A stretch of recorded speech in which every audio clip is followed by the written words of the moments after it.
We are remembering the life of Bob Graham, the U.S. Senator and two-term Florida Governor, was 87 years old. You're watching 10 Tampa Bay. I'm Courtney Robinson. And I'm Frank Wiley. And we are here with Dave Wagner.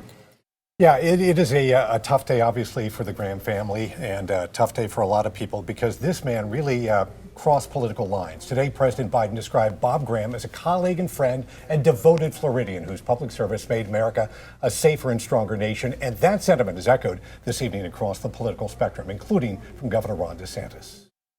He was a great Floridian.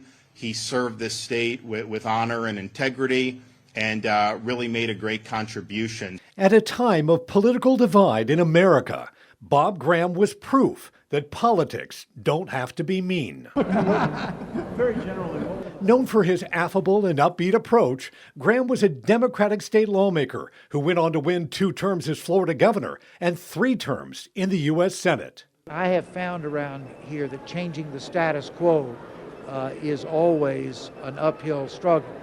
You've got a lot of vested interest. He pushed for advances in public education, championed the Everglades, and was an early opponent of the war in Iraq. It is disturbingly apparent that some foreign governments are supporting, or at the very least providing sanctuary, for terrorist networks. Graham served as chairman of the Senate Intelligence Committee after the 9/11 attacks. He sounded the alarm on the Saudis and the 9/11 hijackers. You believe that support came from Saudi Arabia? Substantially. And when we say the Saudis, you mean the government? Rich people in the country? Charities? All of the above. He called on U.S. investigators to release documents to the public. A relationship between Mohammed Atta, the leader of the 19, and 2 of his henchmen and a prominent Saudi family living in Sarasota. While his sister and half-brother ran and owned the Washington Post, Graham found his calling in public service. He was known for his monthly work days, a day in the life of the people he served.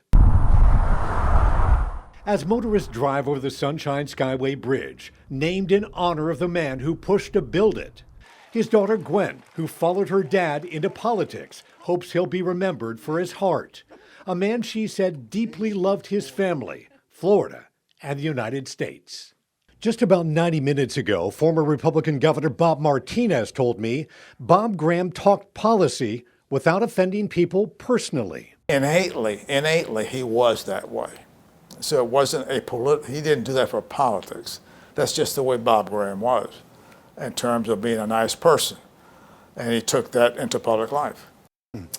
We should mention that Bob Graham's political acumen was matched by his charm. He was a copious note taker. He always carried a small notepad, and after a conversation, he would often write down a person's name and would frequently send them a personal letter.